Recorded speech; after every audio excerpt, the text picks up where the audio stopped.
Salut à tous, on se retrouve dans une nouvelle vidéo qui va être une vidéo différente de ce que je fais d'habitude, mais qui sera une nouvelle série de vidéos où en fait je vais découvrir avec vous l'intégralité d'une saga. Donc ça veut dire en fait que j'ai la saga entière dans ma palle et donc j'ai envie de me la faire en one shot, en enchaînant tous les tomes avec vous. Donc aujourd'hui nous sommes le lundi 29 août, il est 8h et je vais me connecter parce que je suis en télétravail. Et dans cette vidéo, on va découvrir ensemble la saga Prince captif de C.S. Paca. Donc le tome 1 s'intitule L'esclave, le tome 2 Le guerrier, et j'ai également une nouvelle qui est dans ma bibliothèque, mais je ne me rappelle plus du tout le titre. Donc je vais découvrir avec vous le tome 1, le tome 2 et le tome 3 ainsi que la nouvelle.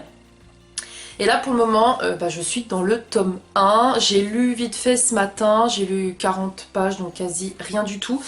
Mais je suis déjà très curieuse et effectivement ça semble être une histoire un petit peu malaisante et je vais vous lire le résumé.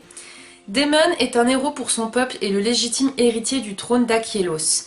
Mais lorsque son demi-frère s'empare du pouvoir, Daemon est capturé, dépouillé de son identité et offert comme esclave de plaisir au prince d'un royaume ennemi. Beau, manipulateur et létal, son nouveau maître, le prince Laurent, incarne ce qui se fait de pire à la cour de Verre.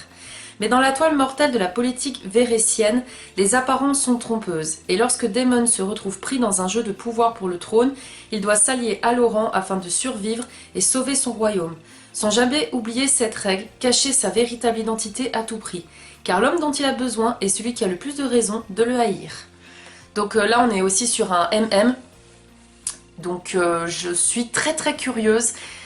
Parce qu'à ce qui paraît, il y a quand même des scènes un peu malaisantes. Donc moi, ça m'intrigue forcément. Et c'est vrai que le tome 1, je crois qu'il fait environ 300 pages. C'est le tome 2 qui est un peu plus gros. Voilà, ça c'est le tome 1. Toute cette partie-là, c'est le tome 1. Et ça, c'est le tome 2. Donc on voit clairement que le tome 1 est plus petit que le tome 2. Donc let's go pour découvrir le tome 1 et voir ce que j'en pense. Donc je viendrai vous en parler au fur et à mesure de ma lecture. Je vous retrouve, on est le mardi 30 août, il est 7h15, donc je vais pas tarder à aller me préparer pour partir au travail. Donc je l'ai commencé hier matin et j'ai déjà lu 114 pages. J'en suis au chapitre 6. Alors, les chapitres sont quand même assez longs, mais par contre, je ne pensais pas que j'allais déjà lire autant. Voilà, j'ai déjà lu quand même tout ça hier. J'en ai lu un tout petit peu ce matin. Mais honnêtement, l'histoire se lit vraiment très vite. Donc en fait, on suit le prince Daemon qui a eu sa place prise par son demi-frère qui s'appelle Castor. Alors le prénom est quand même spécial, m'a un peu fait rire. Et en fait, ce qu'il y a de pire que d'être tué pour le trône, c'est carrément d'être vendu comme esclave sexuel au roi ennemi. Enfin là, c'est même le prince ennemi qui est tout simplement Laurent. Et en fait, Daemon, quand il arrive dans le pays où vit le prince Laurent, on découvre des scènes très glauques, très malaisantes, très sombres. C'est une population qui a l'habitude en fait où les hommes ont des mignons et les femmes ont des servantes. Et en fait, les femmes ont des relations sexuelles avec leurs servantes et les hommes ont des relations sexuelles avec leurs mignons. Et en fait, l'autrice nous fait clairement comprendre que c'est comme ça depuis toujours, puisqu'ils ne veulent pas engendrer de bâtards. Donc, c'est des relations homosexuelles pour éviter que les femmes tombent enceintes. Donc bon, ça se tient. Mais par contre, c'est vrai que c'est assez gênant parce qu'on croise des courtisans avec leurs mignons. Il y a des scènes avec beaucoup de rapports sexuels. Ça tourne limite en orgie certaines fois. Et il y a même des activités, des spectacles qui tournent autour des relations sexuelles des personnages. Un petit peu comme à l'époque dans des arènes qui me font un peu penser à Gladiator, sauf que là c'est vraiment un autre style. Hein. D'ailleurs la première scène, moi, m'a un peu choquée parce que je savais que c'était dur, mais je m'attendais pas à ça. Et clairement, gros trigger warning. Par contre, je n'ai pas vu de warning de la maison d'édition. Je n'ai pas vu de texte qui disait pour un public averti. Mais moi, je vous le dis, gros trigger warning quand même sur du viol. Hein. Et là, on a une petite carte au début, on a un petit texte avec les personnages. Ça, je trouve ça très très bien pour qu'on se situe. Donc voilà, en fait, il a envoyé ici, Aver, alors que lui vient d'Akielos. Donc voilà. Mais franchement, ouais, gros trigger warning sur les viols parce qu'il y en a plus d'un. En fait, on fait vraiment comprendre que l'esclave, il ne sert que au plaisir des courtisans.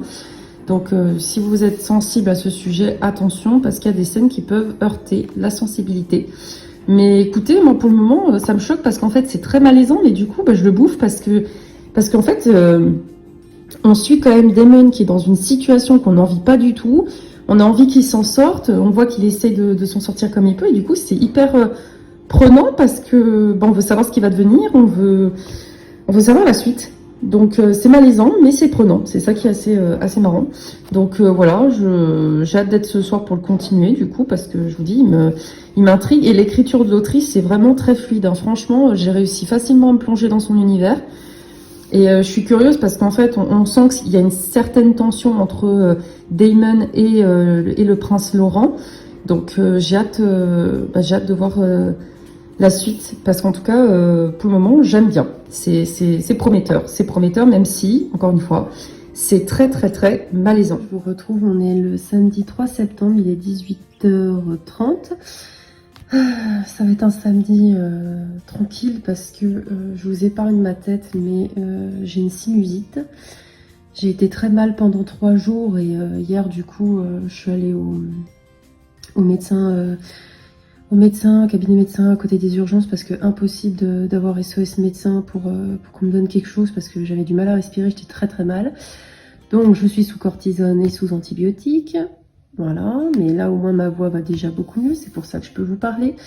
J'ai terminé le tome 1, l'esclave à l'instant, donc voilà, le tome 1 représente ça, et le tome 2 ça. Donc en fait le tome 2 est vraiment plus gros que le tome 1. Voilà, j'avais mis un petit post-it pour me repérer. Et écoutez, pas trop mal. Gros trigger warning quand même sur des scènes de viol, des scènes de torture. Moi, il y a 2 scènes au niveau de viol, 2 scènes vraiment de viol qui m'ont un petit peu marqué. Heureusement, plus on avance dans ce premier tome, moins il y a des scènes comme ça. Et heureusement, parce qu'au bout d'un moment, c'est quand même très très très gênant, voire malaisant. Par contre, l'action est quand même très présente. En fait, il se passe pas 1000 choses, pour être honnête. Ça pète pas partout. Mais il y a quand même de l'action parce qu'il se passe tout le temps un truc. Et il y a un stress permanent dans la lecture parce qu'on ne sait pas ce qui va arriver à Daemon. On a peur qu'il lui arrive quelque chose. On a peur qu'il se fasse attaquer. On a envie de savoir s'il va réussir à s'enfuir et à retrouver sa liberté. Est-ce qu'il va se faire démasquer et ils vont découvrir que c'est un ennemi qui est parmi eux. Enfin voilà, il se passe beaucoup de choses. Et là, la fin du tome 1 laisse entrevoir qu'on va se diriger un peu vers la stratégie de guerre, voilà, des complots politiques. On sent déjà vers la fin du tome 1, il y a une petite révélation sur un retournement de situation que j'avais suspecté, mais que je ne pensais pas à ce point-là. Donc écoutez, pour le moment, je suis agréablement surprise. Je suis toujours pas décidée sur la note que je vais lui mettre, donc vous verrez bien, mais à mon avis, je pars sur un 3 sur 5 parce que j'ai aimé ma lecture, mais je l'ai pas non plus adorée. Donc je pense partir sur un 3 sur 5, mais en tout cas, je suis intriguée pour la suite parce qu'en plus, Fanny m'a dit que la suite, voilà, il y a eu moins de scènes gore comme le tome 1. Donc je pense que j'ai passé le plus dur, mais c'est vrai que c'est intriguant, l'univers est quand même très bien fait. Et franchement, le prince Laurent, il est vraiment malade, quoi. C'est un fou, ce mec. Donc, je vous raconterai la suite. Hein. Je vais voir pour lire le tome 2, soit ce soir, soit demain, parce que de toute façon, étant malade, je peux pas faire grand-chose. Et encore que là, je me sens un petit peu mieux. Donc, je vais peut-être lire un petit peu ce soir. Et je reviendrai vous en parler au fur et à mesure que j'avancerai dans le tome 2, qui est donc le guerrier. Hello, je vous retrouve, on est le mercredi 7 septembre, il est 7h28, donc je vais m'en aller encore une fois au travail. Je reviens quand même pour vous parler du tome 2 de Prince Captif, parce qu'en fait, mine de rien, j'ai commencé depuis un petit moment, mais j'étais pas encore revenue vous en parler. Donc il s'intitule Le Guerrier. Au niveau de mon avancée, pour vous faire une petite idée, touk. Là, j'avais mis un petit post-it pour séparer le tome 1 du tome 2. Donc j'ai lu ça du tome 2 et il me reste cette partie-là. Voilà, au niveau de mon avancée. Donc j'en suis là dans l'intégralité du tome 1 et 2. J'aime toujours autant, hein, c'est vraiment, vraiment prenant comme histoire. Le gros plus, je dirais, c'est qu'en fait, l'autrice, elle ne va pas trop vite dans son roman. Je m'attendais à des rapprochements, je m'attendais à pas mal de choses, et en fait, ça se passe pas pour le moment. Alors que j'arrive bientôt à la moitié du tome 2 et en général, très souvent, déjà dans le tome 1, on a des rapprochements et dans un tome 2, ça se concrétise. Et là, dans le tome 2, il n'y a rien qui se concrétise en fait. On est toujours un peu à pinailler comme dans le tome 1, donc ça j'apprécie parce que pour le coup, c'est assez surprenant. Et c'est vrai qu'on a un petit peu plus de combat, de stress dans ce tome 2 puisque eh bien, on suit toujours Damon et Laurent hein, qui sont les deux ensemble et qui doivent affronter un ennemi.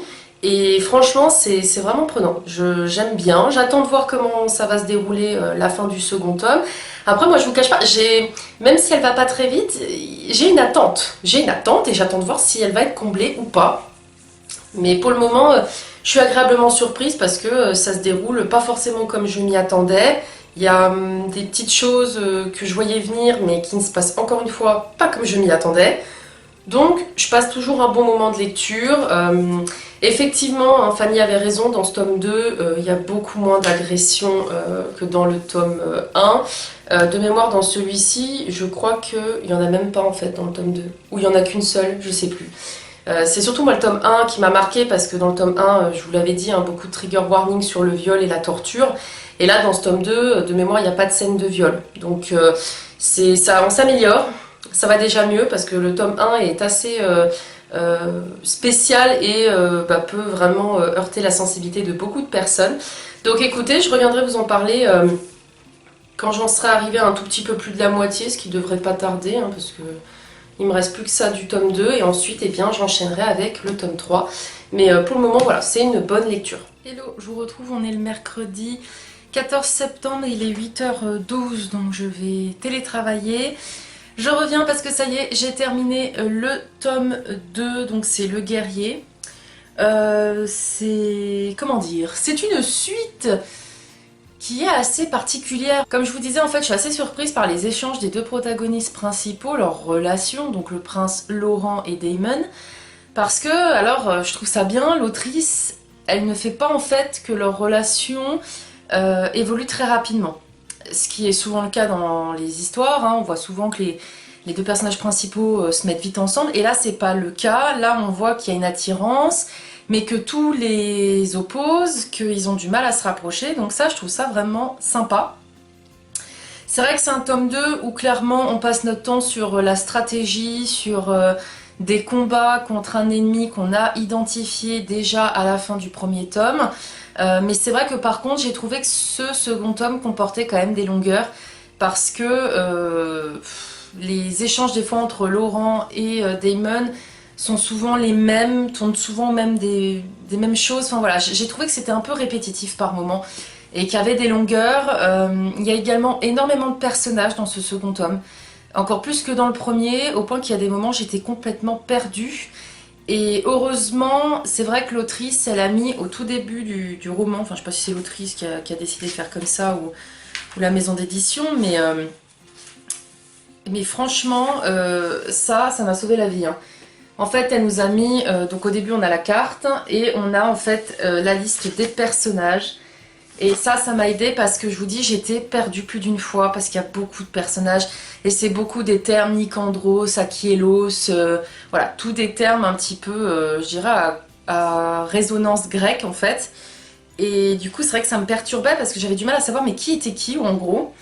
Donc, un second tome où j'ai passé un beau moment de lecture. Après, honnêtement, c'est pas une saga pour le moment où je pourrais dire que je l'adore ou que...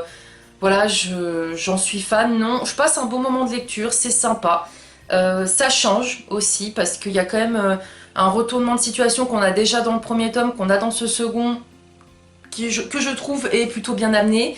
Il y a quand même quelque chose qui se passe avec le prince Laurent que je suspecte et que j'attends de voir si dans le tome 3 je vais en savoir plus. Parce qu'il y a un truc qui me chagrine en fait. Il y a un truc où je me dis ça tourne pas rond, donc... j'attends de voir. En tout cas, c'est confirmé sur cette couverture, c'est bien le prince Daemon qu'on voit. Qui est représenté, et sur la couverture du tome 3 que j'ai dans mon salon et que j'ai la flemme d'aller chercher, c'est tout simplement le prince Laurent. Donc du coup, je l'ai terminé hier soir, celui-ci. Ce matin, j'ai déjà commencé le tome 3 et je sais qu'il y a une nouvelle aussi qui est avec. Donc je reviendrai vous en parler quand j'aurai avancé le tome 3. Mais comme ça, je me serais fait cette saga et honnêtement, voilà, je passe un bon moment de lecture. Mais je ne peux pas dire que j'adore, voilà, parce qu'il y a eu quand même un gros engouement autour de cette saga et pour le moment, je ne le retrouve pas pour moi.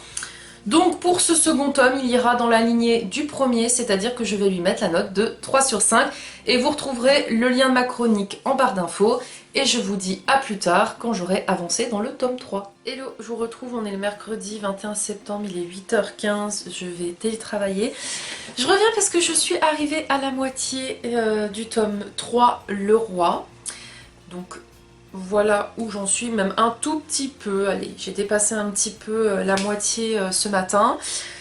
Et je dois dire qu'alors, au début, j'ai trouvé qu'il y avait quand même des longueurs dans ce troisième tome, mais plus petit à petit, en fait, en avançant, on se rend compte qu'il y a quand même, encore une fois, des retournements de situation. Là, je suis à un passage où j'ai qu'une envie, c'est de continuer, mais il faut travailler.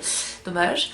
Parce que là, franchement, ça monte en puissance, ça monte en stress aussi. On se rend compte qu'il y a énormément de manigances, de complots. Il y a plein de trucs, en fait, qu'on voit pas forcément venir. Il y a eu un petit passage, là, dans ce tome 3, où je suspecte de plus en plus une idée que j'avais, que je vous disais déjà dans le tome 2. Mais pour le moment, j'ai rien qui confirme mon hypothèse, donc je verrai bien. En tout cas, si vous aimez les romans avec énormément de complots, de politique, parce que clairement c'est ça, allez-y. Il n'y a pas forcément beaucoup de combats, parce que clairement on nous évoque des combats passés. Là, on s'attend à ce qu'il y ait une guerre. Pour le moment, elle n'arrive pas. Pourtant, comme je vous dis, j'ai dépassé la moitié, donc il n'y a pour le moment pas de guerre. Mais il y a énormément de complots et de politique. Et autant il y a certains passages où ça apporte des longueurs, ça c'est sûr. C'est juste ce petit côté que je trouve un peu dommage. Mais par contre, il y a beaucoup de retournements de situation. Et il y a des passages où en fait, je trouve que l'autrice amène très très bien les choses. Parce qu'il y a eu un passage à un moment donné entre Daemon et Laurent, où j'ai fait oh, mais non, pourquoi il a fait ça et tout, et du coup ça nous surprend et c'est très bien trouvé, c'est très bien amené, donc voilà, je passe un bon moment de lecture. Après c'est vrai que là ces derniers temps j'ai un peu du mal à lire parce que tout simplement j'ai pas forcément le temps le soir où je suis fatiguée, et c'est vrai que je sais plus si je vous l'avais annoncé sur YouTube, mais j'ai démissionné de mon entreprise cet été, je termine le 27 octobre et je commence dans une nouvelle entreprise le 1er novembre et c'est vrai que c'est un petit peu compliqué au travail en ce moment parce que depuis que j'ai démissionné, ma responsable le prend très mal et chaque jour c'est un petit peu compliqué, hein. Je me prends pas mal de petites réflexions très très agréables comme on aime.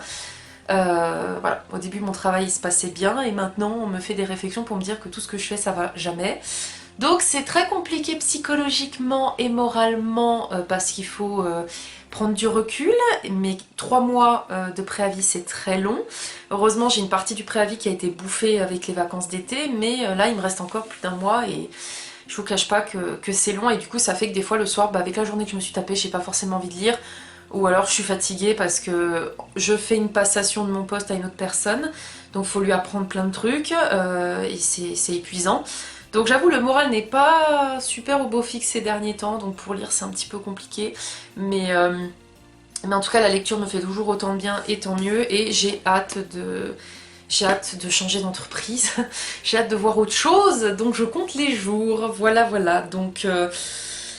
Je reviendrai vous en parler quand je l'aurai terminé. Hello, je vous retrouve, on est le vendredi 30 septembre et il est 7h25, donc je vais partir au boulot. Ça aurait été une semaine très crevante parce que j'ai pas fait de télétravail, j'ai fait aussi des travaux pour une salle de pause dans le cadre d'une QVT. Donc je vous cache pas, je suis claquée, mais je reviens parce que j'ai enfin terminé le tome 3, donc c'était Le Roi. J'ai terminé ce matin, donc il me reste juste, c'est la nouvelle, le palais d'été qui équivaut à ça. J'avais mis exprès un petit post-it comme j'avais fait pour séparer le tome 1 et le tome 2, donc c'est juste ça. Donc clairement je vais le terminer ce soir, hein, donc vous aurez sûrement mon prochain avis encore ce soir. Bah ce tome 3, je l'ai même préféré au tome 1 et au tome 2. Alors dans l'ordre je dirais que c'est le tome 3, le tome 1 et le tome 2. Pourquoi? Parce qu'en fait dans ce tome 3, bon déjà j'ai été surprise parce que je m'attendais à une guerre, je m'attendais à vraiment un combat et tout.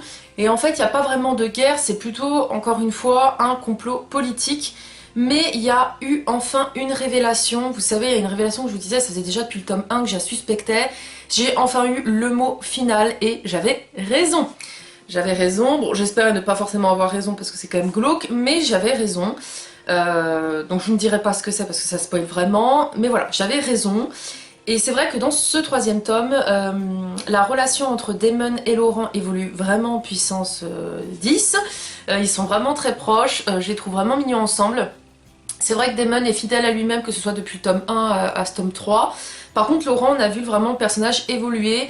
Et en fait, on se rend compte que c'est un gars qui donne l'apparence d'être froid, d'être dur et tout, alors qu'en vérité, bah, il est très honnête, très fidèle, il a quand même de la gentillesse en lui, de la bienveillance, donc il devient attachant en fait au fur et à mesure. Et ce que j'ai beaucoup aimé aussi dans ce tome 3, c'est que les retournements de situation qu'on peut avoir, encore une fois, je ne les ai pas vus venir. Donc je trouve que l'autrice arrive très bien à mener ses histoires. J'ai pas trouvé qu'il y avait vraiment de longueur encore dans ce tome 3, ça va. Il y en avait un petit peu au début, mais après ça va tout seul. Je dirais que c'est le tome 2 qui a été le plus long pour moi. Le tome 2 vraiment c'est beaucoup de discussions dans des camps de guerre, etc. Donc c'était assez long. Il n'y avait pas forcément d'évolution directe entre Damon et Laurent au niveau de leur relation, ça stagnait un petit peu. Alors que là, ça s'accélère. Donc un tome 3 que j'ai vraiment beaucoup aimé. Par contre, c'est vrai que pour le moment, je suis assez perdue avec cette saga. Parce que je l'ai bien aimée, mais je l'ai pas non plus adorée. En fait, je me rends compte que par rapport à tout le pataquès qui est fait sur cette saga, elle est bien, mais je dirais pas qu'elle est mémorable ou qu'elle m'a profondément touchée ou quoi que ce soit. Non, elle est vraiment bien, mais c'est pas une saga non plus que je recommanderais tout de suite, quoi. Voilà, c'est pas la saga où quand on va me dire qu'est-ce que je lis, je vais pas dire L'île Prince Captif. Parce que ça reste aussi assez spécial et ça reste surtout quand même un roman, surtout le tome 1, qui comporte des scènes de viol, d'agression, que ce soit physique ou même mentale, parce que franchement les personnes sont traitées, c'est de la torture clairement, donc c'est pas à mettre entre les mains des plus jeunes. Après, pour ce tome 3, je vais lui mettre la note, je vais rester en fait dans ma foulée, je vais lui mettre la note de 3 sur 5 quand même, parce que j'ai passé un bon moment, mais je dirais pas que j'ai adoré non plus. Voilà. Donc ce qui est assez bizarre parce que c'est vrai que le premier tome qui était beaucoup plus dur, j'étais plus hypée parce que j'étais curieuse en fait et j'avais peur pour Damon. Alors qu'après j'ai senti que ça allait aller un peu mieux pour lui et du coup bah cette espèce d'engouement que j'avais est redescendu un peu comme un soufflet. Donc c'est je pense qui fait mon ressenti actuel. Après voilà, ça reste une saga que j'ai appréciée, j'ai passé un bon moment de lecture. Je ne sais pas si je la garderai dans ma bibliothèque, franchement ça je sais pas parce que clairement je ne la relirai pas, hein, je pense vraiment pas la relire. J'ai quand même Dark Rise de la même autrice dans ma palle qui me tente aussi beaucoup parce que par contre j'ai vraiment aimé la plume de l'autrice et j'ai quand même aimé son univers. Mais voilà, c'est pas la saga qui m'aura transportée. Mais j'ai passé quand même un bon moment de lecture. Donc je reviendrai vous parler quand j'aurai lu la petite nouvelle, juste histoire de vous dire si ça apporte un vrai plus ou pas pour ceux, admettons, qui auraient acheté les tomes en poche, hein, qui auraient les tomes en poche, ou je sais pas si l'intégrale contient la nouvelle ou pas. Par contre c'est vrai qu'ils ont fait un très beau boulot de couverture, Brajlon, hein, franchement elles sont vraiment super et à chaque fois on a le logo qui représente la maison de Damon ou de Laurent et donc ici on a bien Laurent donc voilà, je reviendrai vous parler quand j'aurai lu la petite nouvelle mais en tout cas ce tome 3 pour moi était encore meilleur que le tome 2 et le tome 1. Voilà, je trouve qu'il y avait beaucoup plus de choses qui se passaient et de choses plus intéressantes encore que dans les tomes précédents. Hello, je vous retrouve, on est samedi 1er octobre, il est 13 h. Je viens vous retrouver parce que j'ai terminé ce matin la nouvelle qui est donc Le Palais d'été. Et bon, c'était très sympa, ça se lit super vite, hein, on va pas se mentir, hein, sur le bouquin, ça faisait à peine ça, donc ça se lit très vite. Et en fait, c'est juste qu'on suit nos deux protagonistes pour savoir ce qu'ils deviennent, etc. C'est sympathique comme tout, c'est rassurant en fait de voir comment les personnages ont évolué. C'est vrai que quand on termine le bouquin, on se rend compte que leur relation a changé du tout au tout par rapport au premier tome. Donc je pourrais pas vous en dire trop puisque c'est une nouvelle, mais globalement concernant la saga donc Prince Captif, j'ai passé un bon moment de lecture. Je veux dire moi les personnages sont attachants, mais j'ai pas forcément éprouvé non plus beaucoup d'émotions par rapport à eux. J'aime beaucoup le personnage par contre de Laurent. Mais c'est vrai que je trouve que l'univers par contre est vraiment bien travaillé. L'autrice elle a amené ce qu'il fallait où il fallait, les retournements de situation qu'on voit pas venir, le fait qu'il n'y ait pas forcément de guerre mais il y a quand même de la stratégie politique et militaire qui vient foutre le bordel. C'était vraiment super. Mais voilà, après je dirais pas que c'est la saga que j'adore, que je vais recommander tout de suite. Si on dit recommande une saga, je vais pas dire tout de suite Le Prince Captif. Mais c'était sympa. Après voilà, comme je le disais, n'oubliez pas, il y a un gros trigger warning sur des scènes de viol et de torture et beaucoup dans le tome 1. Quelques-unes de mémoire dans le tome 2 et là dans le tome 3 je me rappelle pas en avoir eu, mais le tome 1 est assez éprouvant au début, hein. J'avais un peu du mal avec ces agressions physiques et psychologiques aussi, mais par contre voilà, j'ai passé un bon moment de lecture. Donc globalement en fait la saga dans son intégralité aura eu un 3 sur 5, hein. Chaque tome a eu un 3 sur 5 et la saga en elle-même je lui mets un 3 sur 5 dans le sens où voilà, j'ai passé un bon moment de lecture mais j'ai pas non plus adoré la saga. Comme je dis, je suis un peu décalée par rapport à tout l'éloge qui peut être fait dessus. Par contre j'ai vraiment beaucoup aimé la plume de l'autrice et j'ai hâte de lire du coup Dark Rise de cette autrice aussi, parce que voilà, j'aime bien sa manière en fait de travailler ses univers et sa plume, c'est fluide, ça se lit tout seul. Donc voilà, en tout cas si vous cherchez une saga romantasy MM, donc relation homme-homme, entre deux hommes, bah voilà, lisez Prince Captif, ça vous plaira. Après voilà, comme je disais, juste à ne pas mettre entre les mains des plus jeunes puisqu'il y a des scènes violentes, mais voilà, par contre j'ai vraiment beaucoup aimé la stratégie politique qui tournait dans cet univers là, c'est vraiment bien amené, donc voilà. Je m'arrêterai là. N'hésitez pas à me dire si vous avez lu cette saga, ce que vous en avez pensé. Sinon, est-ce que je vous ai donné envie de la découvrir? J'espère que ce format de vidéo vous aura plu parce que c'est un premier essai. Moi, j'avoue, ça m'a fait bizarre de lire une saga entièrement parce que la dernière fois que ça m'était arrivé, c'était avec Akotar et encore, c'était parce que c'était une saga coup de cœur. Là, c'était pas une saga coup de cœur, mais j'ai apprécié en tout cas la lire, la terminer. Et voilà, l'univers, on le ferme, je ne le rouvre plus. J'aime assez ce genre de choses. En tout cas quand j'ai une saga entière dans ma palle. Donc je pense vous faire d'autres vidéos de ce type là si ça vous plaît. Donc n'hésitez pas à me dire en commentaire. Et sinon, eh bien, je vous dis à très vite pour de prochaines vidéos. Salut!